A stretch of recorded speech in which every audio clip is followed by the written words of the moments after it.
The goal today is to answer a lot of the questions that you've been asking either me directly or our staff people, and try to explain how we're approaching this year. And I do want to, before we get into this, there's a lot of people I want to thank, but especially our marketing team for putting this presentation together for me, for basically monitoring the registration and the questions. I want to thank Ashley Barrow, who's behind the scenes right here running things, and Bill, who's our IT director. He's also making sure this is also going well. And then we have Stuart and some other staff that are here to answer your questions. So thank you guys. You know, you worked really hard the last 2 days to put this together. So with that, our main topics that we're going to discuss today are ways to compete and the resources to help you compete, the VRC and VIQC game changes. I'm not going to go into the changes themselves. That's why we have Q&A, but just explain the philosophy. Our enhanced support model that we've actually implemented, the impact of the supply chain. It's not a secret that there's shipping issues globally, as well as chip shortages, and the REC Foundation has been impacted, and we understand that teams out there have been impacted. And finally, we want to talk a little bit about VEX Worlds in 2022. So this is being recorded, so that for those of you that find some good information and maybe you missed something, you can go back and watch it. And of course, you can also share. And again, after the presentation, I intend to answer as many questions as I can without being here all night. You'll also notice that in the past, when we've done these town halls, we've done it in a studio. Many times VEX has graciously given us their studio, or we've used our small studio here at the REC Foundation building. But we wanted to try something different today. So this is just a Zoom meeting. I'm literally sitting in my office. So if you've ever wondered what my office looks like, this is it. You can see I have a jukebox in the background that sometimes we like to turn on and listen to tunes.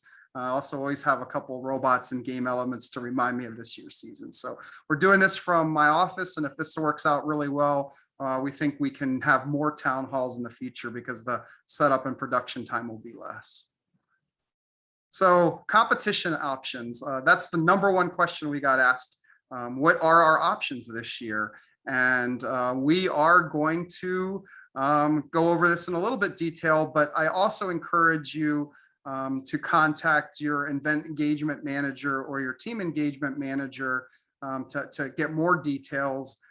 I feel very, very fortunate that we invested in LRT last year, the live remote tournament, because that's going to continue to give us more options going into the season. But first, in-person tournaments. As you know, this is our most common event type. Even last year with the COVID situation, we still had, 1,000 in-person event. It is our most common, and it's, I've always been honest to the community. It's what we really believe in too, because we think the soft skills that come from being in an in-person event and the team building, and that is so important to what we do. So we will continue to support in-person tournaments. As most of this audience knows, it's a one-day event that has qualification matches, and it's followed by finals if you're an IQ, or elimination matches in VRC and VEX U. And in most cases, and especially events that are qualifying to the next level, judge awards are offered, and the judge interviews run concurrently with the event. And that's one of the changes that we're offering this year, is some changes on how we do judging, and we'll talk about that in a minute. But again, an in-person tournament is our most common, and of course we welcome our event partners that continue to support these for us. Last year, where we couldn't have in many states and many regions of the country, we couldn't have in-person events, and we developed our famous live remote tournament system, which we call LRT for short. And that's our one-of-a-kind system that allows teams to compete from their homes or schools or clubs or garages. They were able to compete against other teams from anywhere in the world. It was that peer-to-peer thing that we really worked on. And as I like to say, if you participated in LRT of October of last year, it was a much different experience by the time we got to VEX Worlds.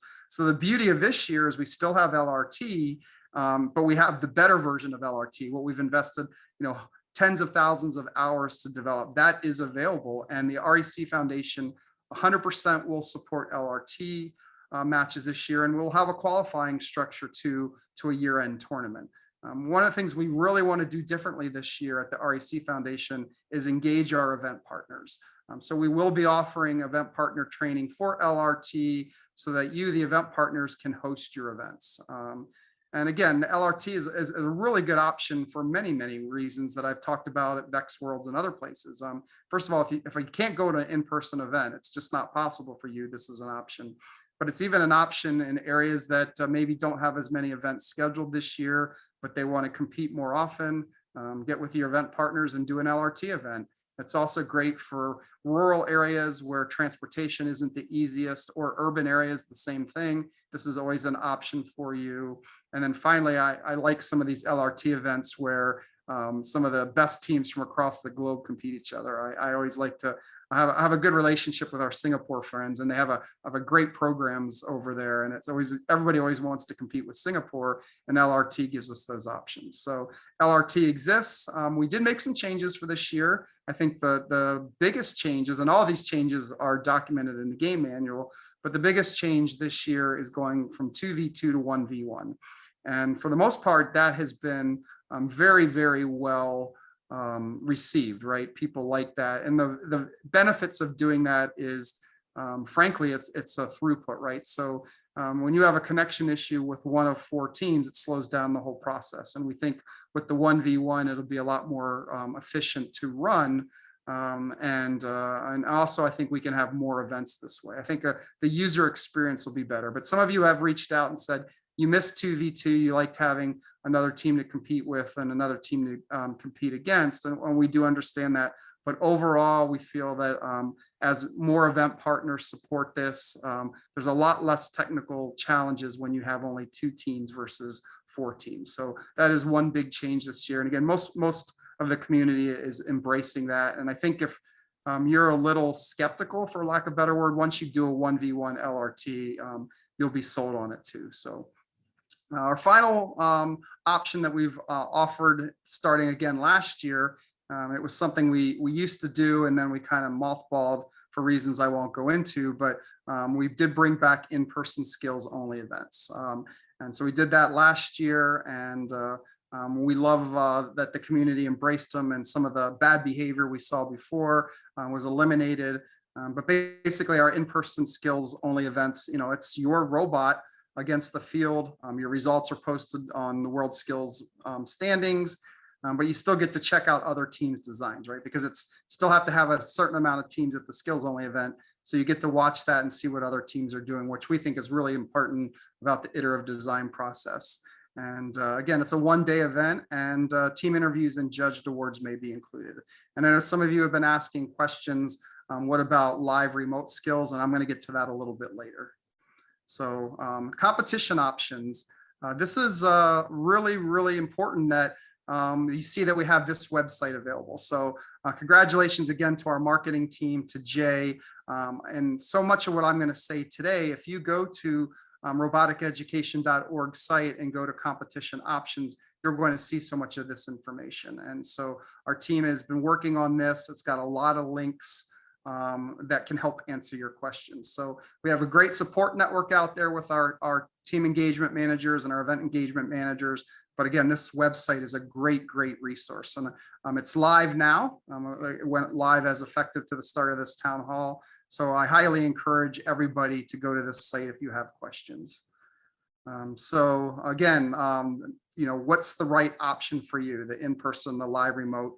And our staff put together this cute little comparison chart. So in-person tournament, we'll have competition matches, driver skills matches, programming skills matches, judging, and the format for inspection this year could be in-person, but also remote, right? So as I've said many, many times, we aren't excited that we had the pandemic, but the pandemic forced us to look at how we do things. And the best practices that we implemented because of the pandemic, we want to keep. And so having different options for judging is a really good improvement to our program. So that'll be available. So the live remote tournament, again, competition matches, but our LRT does not include driver skills or programming skills, but it does include remote judging. And finally, our in-person skills, by the nature, it's not a competition, but it has the driver skills and the programming skills and the judging. And again, the judging can be in person or remote. So with this different guide, you can see what works best for you. And I know this is a little repetitive, but we at the REC Foundation absolutely love in-person events. We never see those going away. But we want to make sure that you do, if you're nervous about that or your school district's not allowing it or whatever, that you do have these other options. Let's talk about resources that are available this year. And I think this is an area that the REC Foundation has worked really, really hard. And one of the things I'm most proud of from the organization is what we did last year to make sure that teams had resources available. And if you missed it during the EP Summit or you missed it during VEX Worlds, we made a couple really exciting announcements that I think I want to emphasize again. And when you register your $150 for your first team or your $100 for your subsequent teams, you get VR skills. That's included in your registration. And there's a slide coming up that goes into detail. You also get VEX's brand new Professional Development Plus. There's a mentor version of that. And this should really help the mentors have access to resources, especially a community page where you can get resources to help your team. And of course, the STEM labs are included in that and some other things. And then last year, we added a lot of online challenges. We felt that it was important to give those teams that couldn't compete still STEM activities to do. So we almost doubled the number of online challenges, and we've kept many of those for this year, and we've actually changed up a couple too. So Luann, who is leading that charge for us, has done a really nice job. And these will be coming in mid-October. I think online challenges have always been popular. Last year was our best year by far. And I think that the ones that we've changed this year, I think will intrigue you guys. So again, your registration, besides helping the REC Foundation continue to support programs, and I'm not going to pretend that's not a reason for these, and giving you the opportunity to have access to our resources and compete. Now you also get VR skills, mentor, the mentor professional development VEX version, and the online challenges. So again, I just went over the website on the competition options. And again, one of the things, best practices last year is we implemented remote judging and digital notebooks for the first time. And that is a really nice option, especially to our event partners. It takes some of the stress. I'm not sure if many of you guys know, but my first exposure to VEX Robotics and how I ended up in this position was as a judge advisor at a competition, right? And I definitely remember the stress of trying to interview 54 teams and go through all the notebooks. And literally the competition was done and we were still trying to figure out who won the design award and the excellence award. So the remote judging and digital notebooks is something the community's asked for, and that is an available resource. So again, we already talked about these, the Professional Development Plus for mentors and the online challenges. I'm going to try to play this video. We're testing this for the first time, but I want to show VR skills. And I know that, the 300 of us that are watching us, many of you have already seen it, but we're actually, to be honest with you guys, we're a little surprised that not more teams are doing the virtual skills right now. So this is something that the VEX Education Group in Pittsburgh developed for the REC Foundation, because we wanted those teams that are, having a slower start. Let's face it, many places weren't in person last year, or they were hybrid school models. So now you're back in the classroom, and in the past, maybe the teacher or the coach got started in week 2 or 3, but there's a lot of different things going on this year, and they're not ready to get out the equipment. So the VEX Pittsburgh group developed VR skills for us so that you can actually plan your strategy and code your robot virtually, right? And you use VEX code, and it's a really great way to start your season without having to it. So I'm gonna play this video. Again, it was debuted at VEX Worlds. Are you ready to begin planning, strategizing, and coding your robot for the new competition season? Simply register a team and get started with VEX Virtual Skills Coding for the 2021-2022 VEX Robotics Competition and VEX IQ Challenge Games. Experience the fun and excitement of skills challenges while learning computer science with VEX Code VR.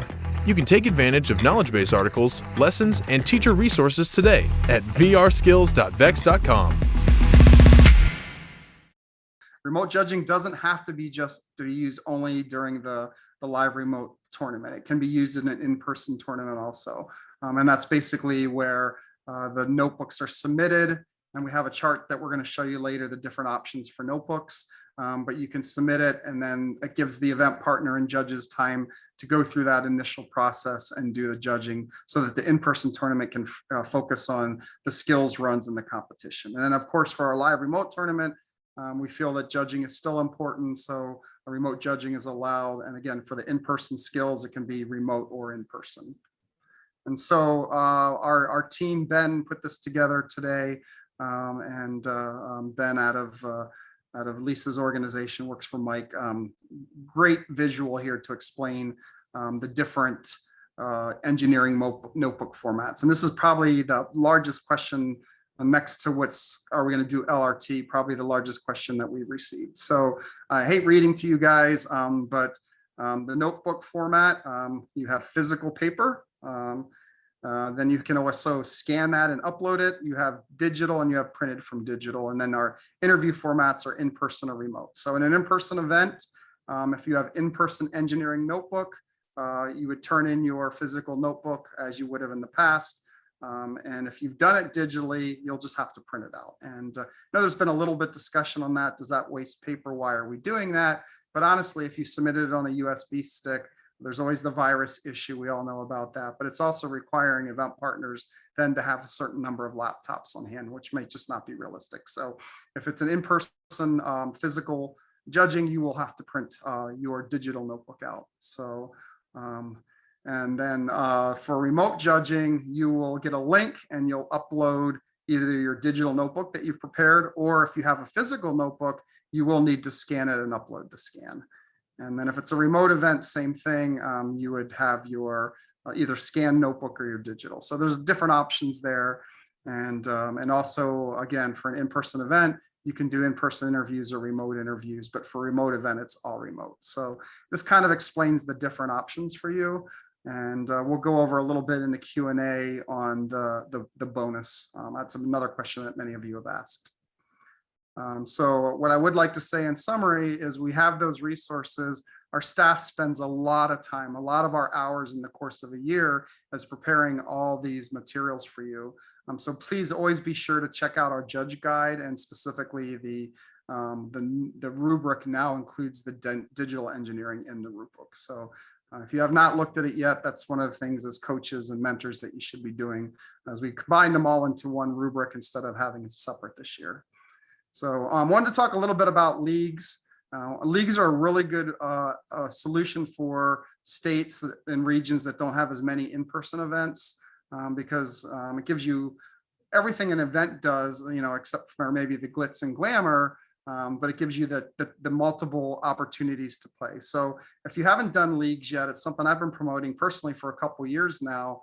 This may be the year to do a league.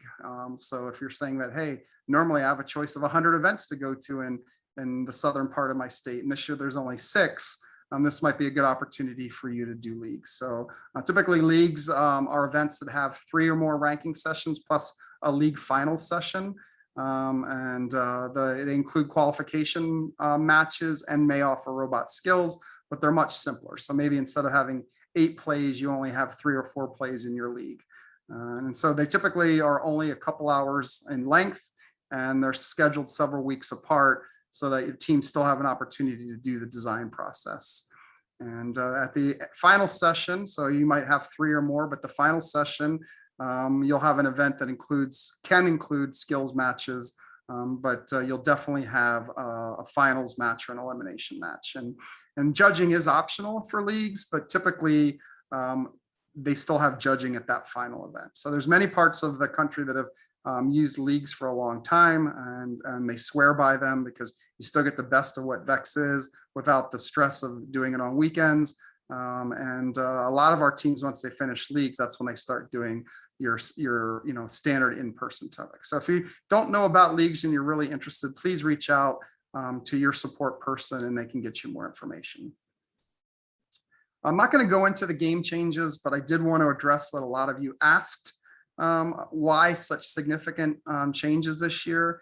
And, if you think about it, we've always done an update at the end of August for this reason. We've always wanted to see how the game plays out. And I think what's different this year is because of COVID, a lot of those summer competitions where we see how things play out, it just didn't happen this year. There weren't as many summer events. And I think the impact that we learned is over a few events. And one of them, frankly, was a signature event where maybe we hadn't matured the game in, or we wanted to make some changes and we wanted to see some things. And we did learn. Lisa did a really great post on the VEX forum, is that we learned from that, and we will no longer support signature events until after the August 31st manual release. But specifically, some of the changes we made this year were more significant than in the past, but that's not necessarily a bad thing. That's, again, us learning from the process. It's us seeing how the game played out. And at the end of the day, we felt it was really, really important that scores weren't maxed, before the season even started in parts of the world. It was really important that teams have a chance to develop their own strategies, develop their own robots. And that's why we made some of those changes. We learned from watching the early season events, and we made adjustments accordingly. So I hope that clarifies that. I do know overall the reaction has been very favorable. You saved the season is a common one we got, but I know there's a couple people out there that are frustrated because you found a way to maximize your score early, or you went to an event where the rules are different than they are now. And that's unfortunate. I don't want to apologize, but I want to say that's exactly what the process did. And I'm glad that we had the courage, in a sense, to say, what, we can do better, and we made those changes. So again, everybody asks about the GDC. It is composed of people from both VEX Robotics and the REC Foundation, and we do everything in collaboration. It's never just one organization and another. So for the most part, I think everybody's going forward. I really love this year's game. It's interesting, Tipping Point. I've gone to a couple off-season events, and people are super excited about Tipping Point.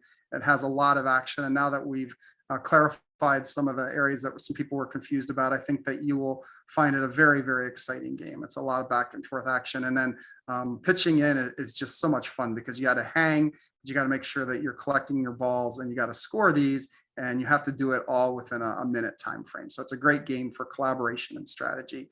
And for those of you who haven't kicked off yet, I think you're going to really, really like this year's games. Had a few questions about our new organization. Many of you attended the EP Summit, and you've seen these slides, and some of you have also reached out to me or to some the REC Foundation leadership directly. But we have grown tremendously in the last 4 years. I mean, we were about 14,000 teams, and then all of a sudden, pre-COVID, we hit 28,000. And what I would call the keystone of our organization has always been the regional support manager working with event partners, right? That's who we really were. And I could just see that as we were growing so quickly, our regional support manager were really doing 3 jobs. They were supporting events and helping event partners with their training and uploading and answering technical issues. They were also supporting coaches and teachers and students.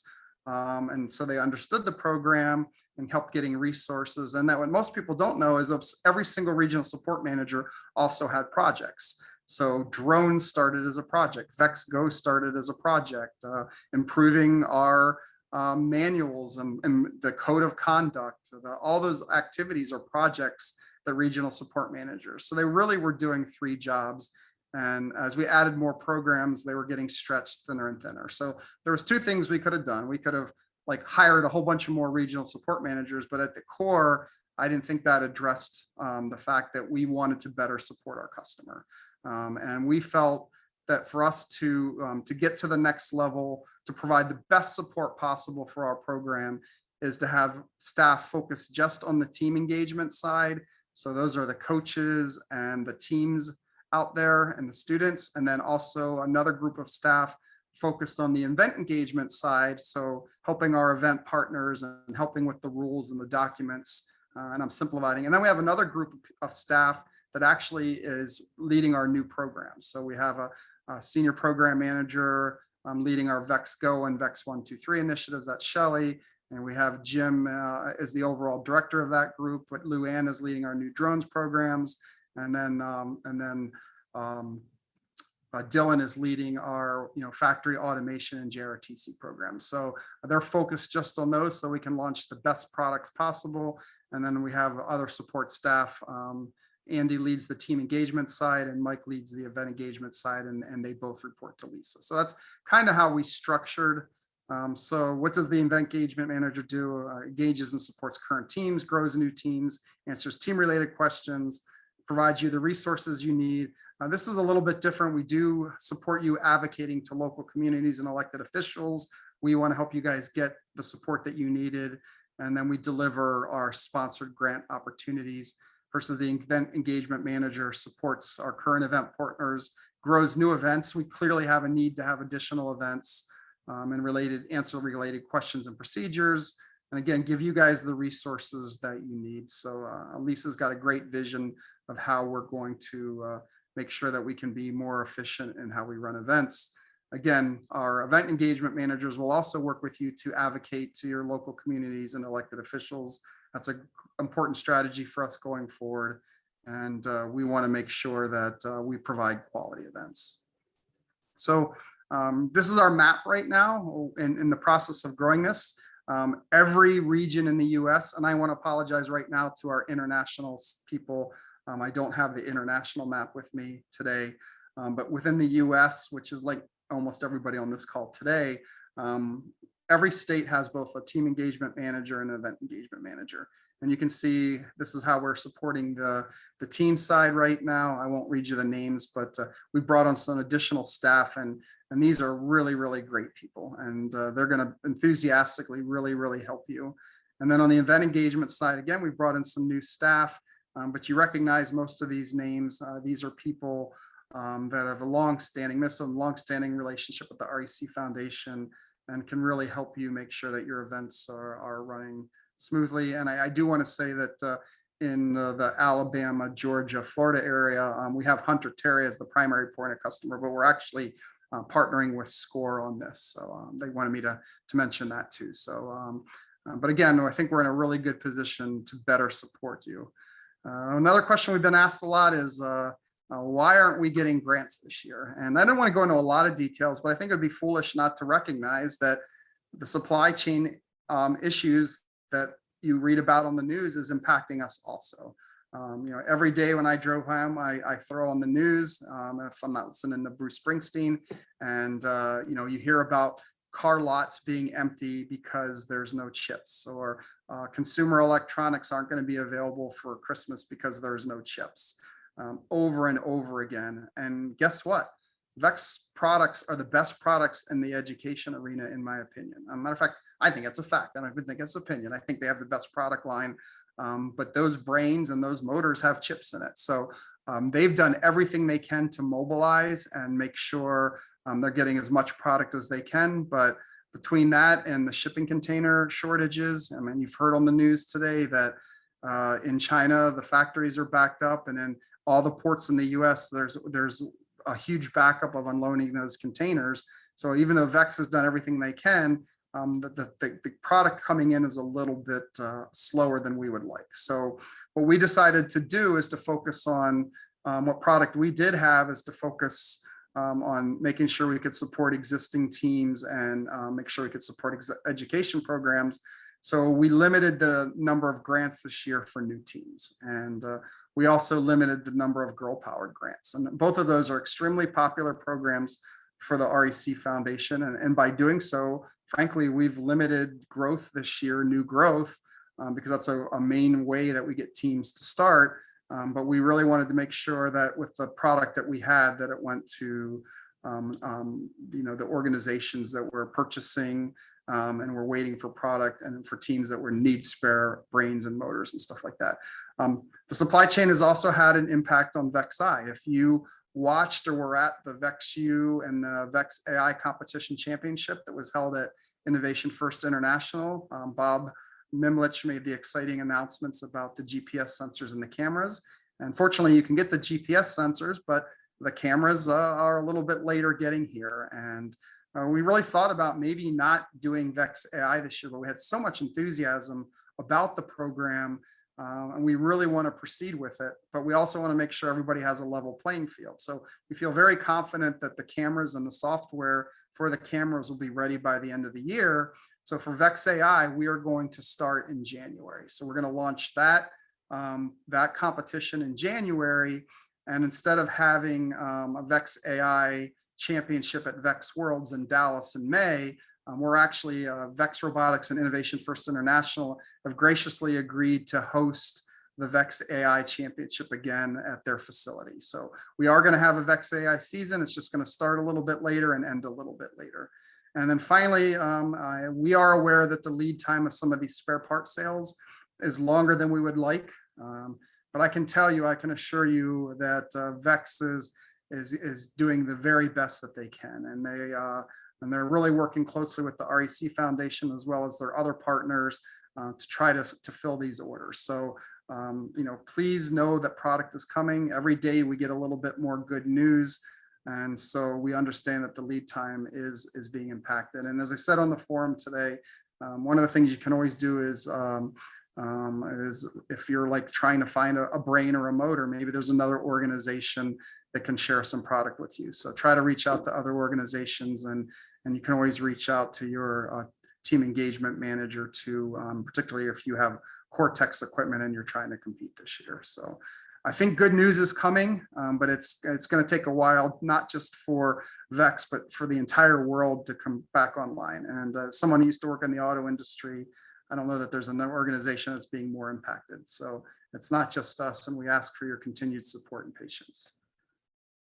With that said, everybody keeps asking, are we going to have an in-person VEX Worlds? And I can't 100% guarantee it because we never know what the future is going to bring. I think we learned that in the hard way in 2020. But I have to tell you that my staff is working super hard. This is the key time of the year that we're planning Worlds. So it's all systems go right now in Dallas. We're super excited about it.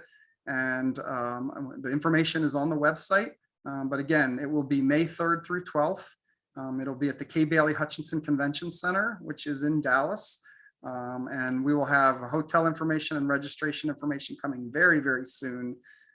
We do have contingency plans, but we are very confident based on what we're seeing that we're going to have an in-person event, and that's what we're working towards. I've had a lot of questions on AP testing. When we finish the presentation here, I want to address that directly. We've really stepped back and considered alternatives. The one thing that was not an option, and I think most of the community understands, but it was not an option for us to change the date of VEX Worlds. And it wasn't just in Dallas. So when we were down to our 3 final cities for 2022, the cities that we were looking at, nobody actually had availability the last 2 weeks of April. All of them had already committed to different events. And for those of you who have been to VEX Worlds, you know it's a massive production. It really is. It's a big production. And so we knew that we were going to have to, for 2022, settle for the first 2 weeks of May. It's not ideal. We prefer to have it at the end of April. And we did know that there was going to be an impact to AP.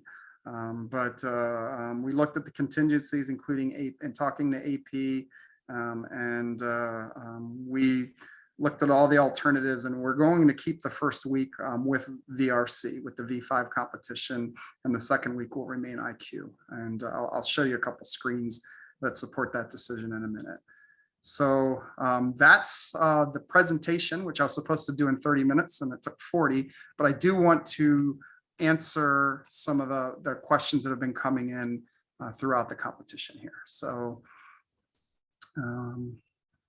okay.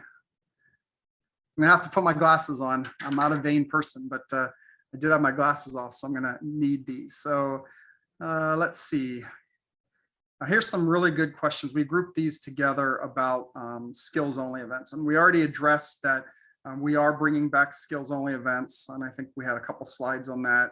But we did have a couple pointed questions on why remote skills only competitions were canceled, and if we can bring back live remote skills or pre-recorded skills as an option. So we know that this season continues to be a challenge. We've talked about that, and we want to provide as many opportunities as possible. But in making that decision, we were really, really pleased with the progress of LRT. We really think LRT evolved so much over last season, especially in the few weeks leading up to Worlds, and especially with the 1v1 format.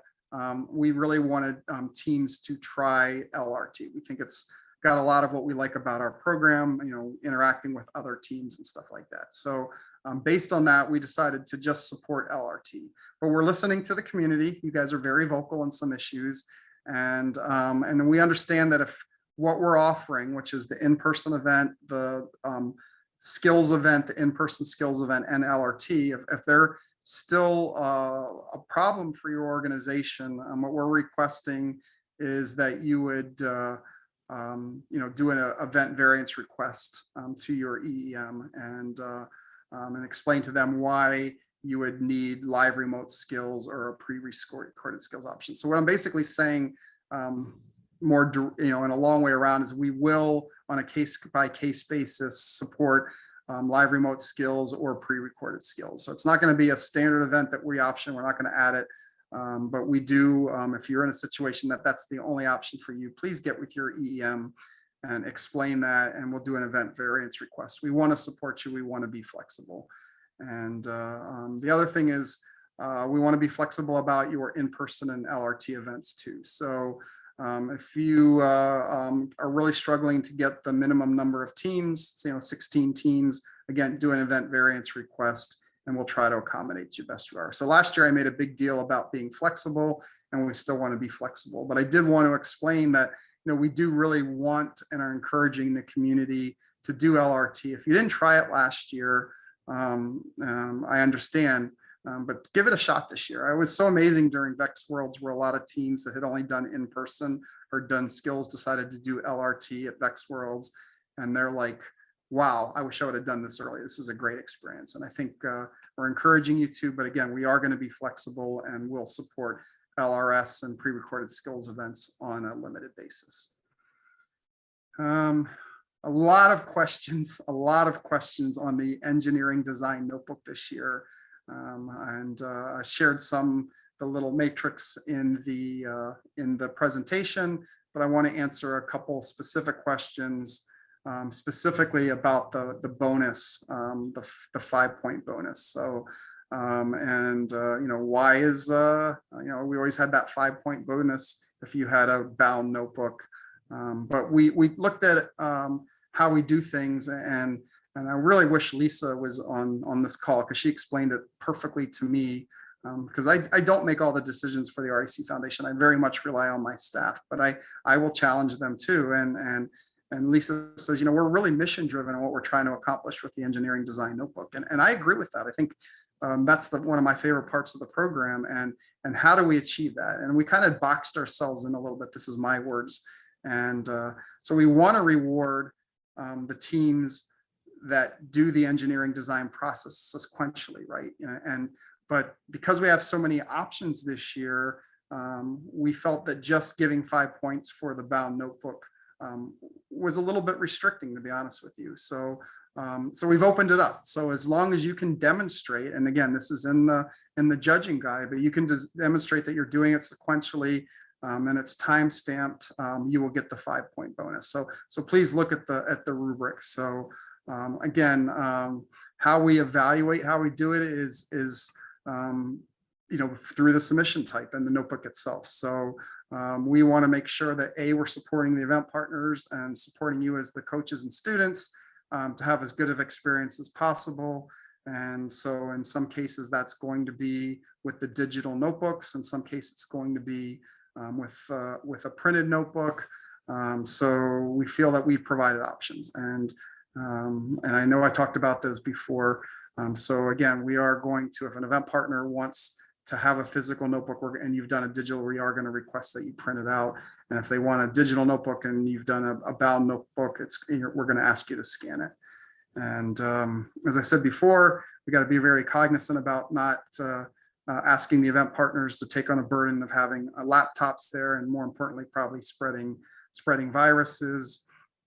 And again, the 5-point bonus has been replaced by a 5-point bonus for submission, whether it's paper printed or digital, as long as it contains evidence that it was done in sequence during the design process. So am I a big fan of a bound notebook? I think every event I've ever gone to, I show my bound notebook, and that's an avenue, but we've opened up, and as long as we're following the engineering design process, and as long as you can just explain it's sequential and meets the merits of what we're trying to do, you're going to get the bonus. So I know it's a big announcement today, and I'm sure there'll be some follow-up questions on that. But I'm happy to say that the bonus isn't going away. It's just being administered a little bit differently this year. Okay, lot of questions have come in.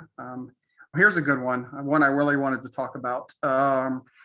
So we announced, and VEX announced, Gen 2 of Vex IQ, and I think it's a great product. If you haven't seen it, it's really a great product.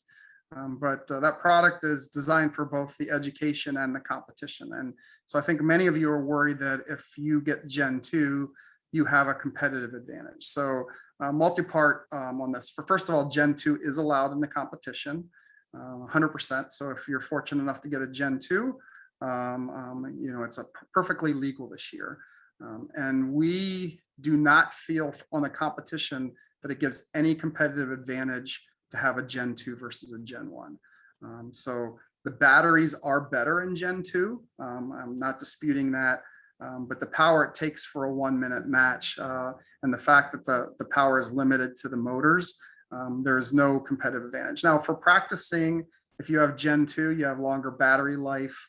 You get more practice sessions in, when you're at your school or before a match or something like that. So we're not saying that the battery life isn't better for Gen 2. We're just saying we see no competitive advantage to the teams that have Gen 2, which is why we're allowing it, and no differentiation in the rules. So hope that clears that up. There's a great FAQ on VEX's website that answers a lot of questions about Gen 2. So I encourage you to go there. VEX also announced the release of EXP, which is for their classroom. So right now the V5 product is what we use in competitions, and it will remain that way. We will not use the EXP motors or brains for competitions. Those were designed for classrooms. So right now it's still V5. It's pretty cut and dry on this one. You'll want to stay with the V5 product. So one of the neat things about the release of the IQ Gen 2 is all the extra parts that are now available. I think they did a really good job of some of the parts that people would literally buy hex plug products for, VEX hex plug products, so they could get these parts. A lot of these are now available with Gen 2. And so a lot of questions on, will competitions be virtual or in person? Will virtual tournaments be qualifying? They mean LRT when they're saying that.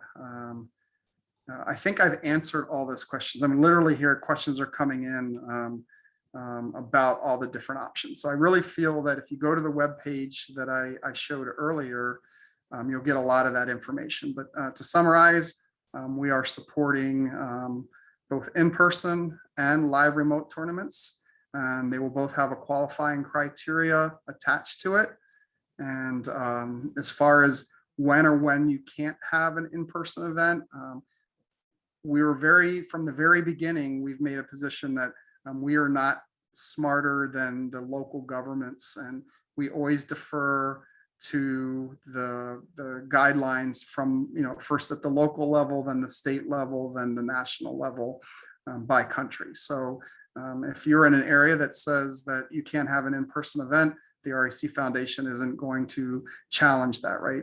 But also, if you're in an area that's allowing in-person activities and you yourself are not comfortable with that, we're not going to say you can't have an in-person activity. We're not going to tell an event partner that, but we're going to make sure that your team has an opportunity to compete through LRT. So it's the very same policy we first announced in February of 2020 and all through last season. So we're consistent with that. When will online challenges be available? So I did briefly touch on that, and we expect the online challenges to be released by mid-May. When is the referee courses going to be available? And that's obviously at the end of the year. That's always a focus for us. Once we get the additions done to the game manual and any clarifications, we work as hard as we can to get those judging videos done. It's something we started a few years ago. I think we all agree that the quality of the judging has improved because of that. And so we are actively, aggressively working on those right now. It takes a lot of work to not just to write the text as well as to film those. So right now we're targeting mid-October for those. So look for those in mid-October. When will the LRT event partner and volunteer guide instructions and the checklists be released? So we're targeting late October for those. Hopefully a little bit earlier, but right now I feel comfortable saying late October. So, like many organizations, we were stretched pretty thin with COVID. And so some of our staff are doing some multitasks right now. So the person working on those is also running a different competition, and he's working hard at it. And we really hope that that will be, we expect that that will be out by late October at the latest. Okay. Here's a lot of questions. And behind the scenes, my staff tries to sort your questions, right? So I don't get a question on LRT and then engineering design notebook and then the game. They actually try to group these. So there's quite a few questions that have come in regarding there's no competitions posted in my area, or am I going to get competitions in my area?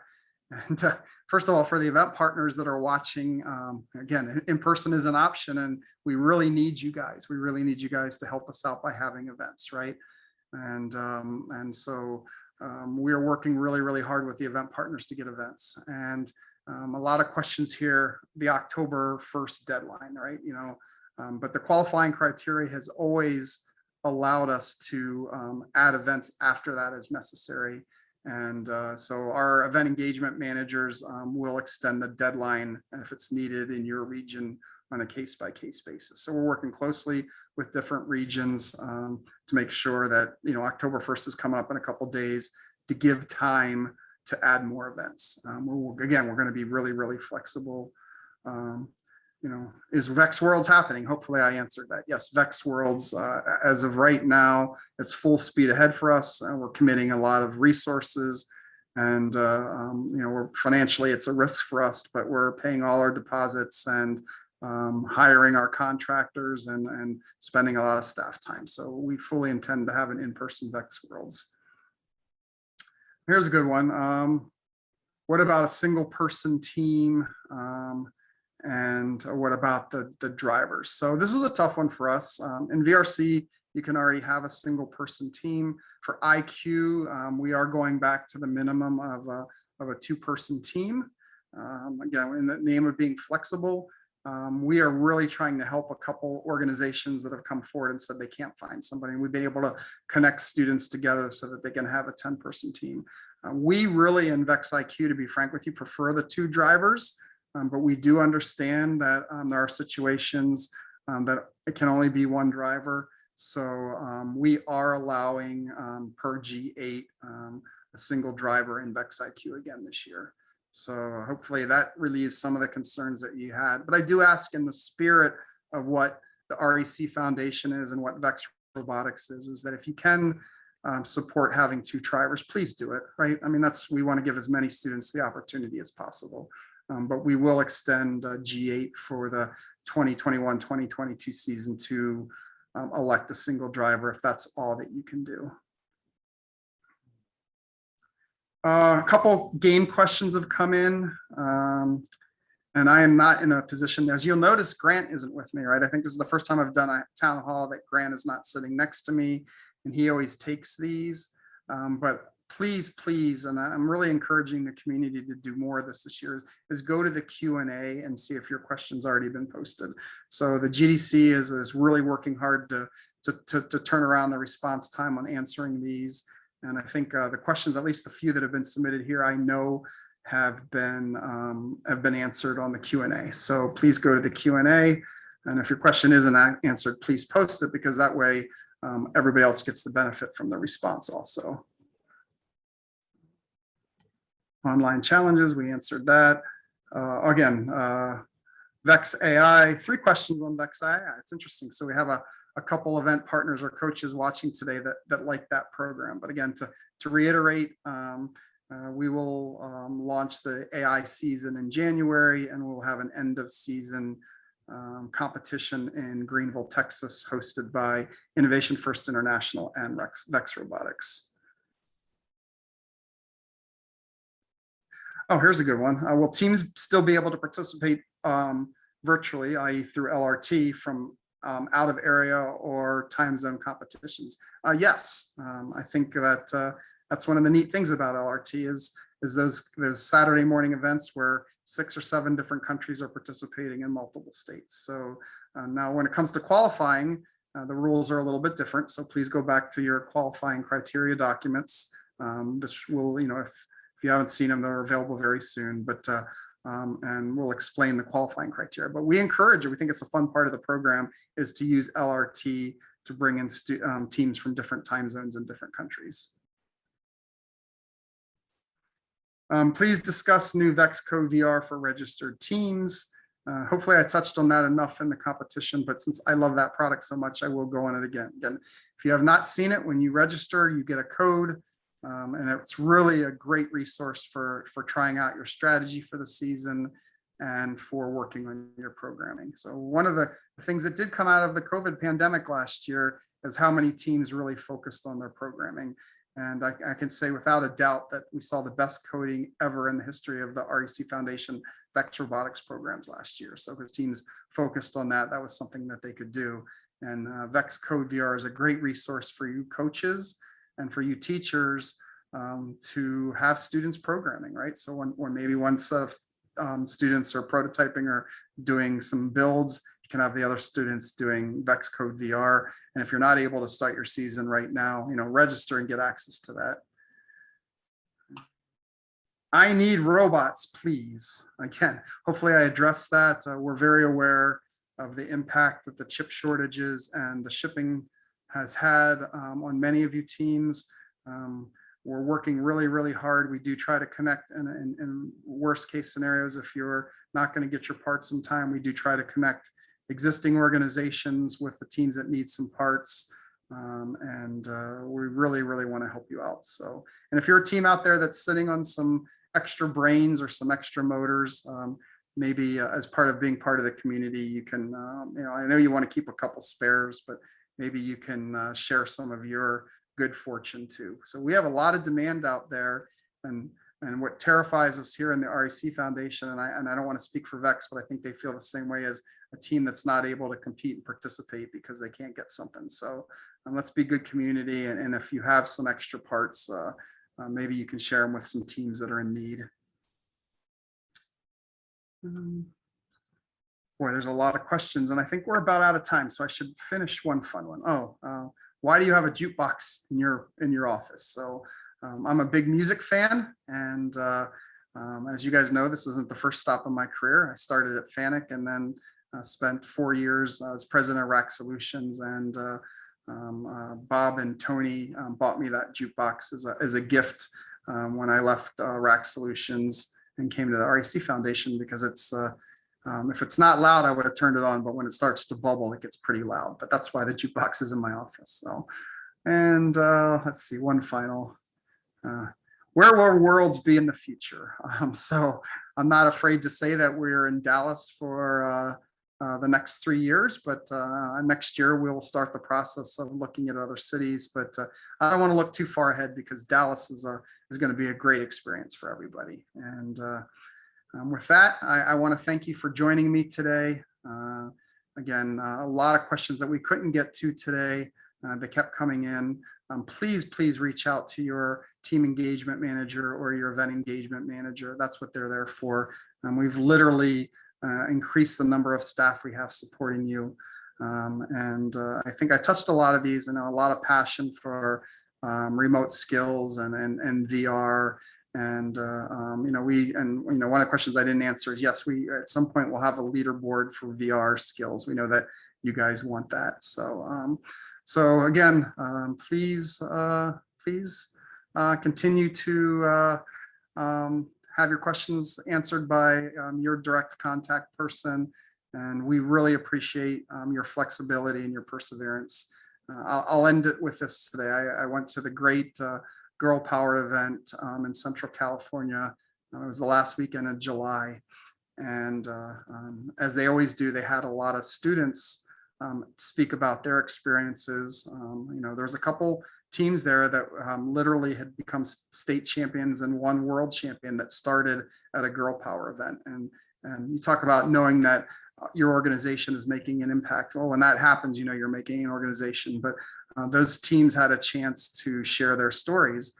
And at the Girl Powered events, they also bring in people from government and industry. So there's some amazing, talented women that spoke on their careers in AI and mechanical engineering and computer science. And they all shared their stories. But the one thing they all talked about is failing and persevering.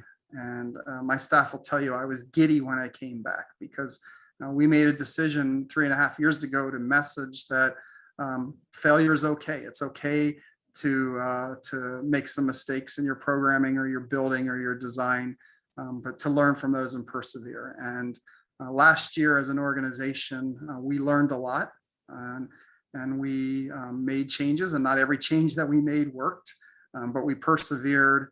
And I think we are a stronger organization for it. So thank you to the community for sticking with us. And we're looking forward to seeing you guys at VEX Worlds in Dallas in May of 2022. So good night, everybody.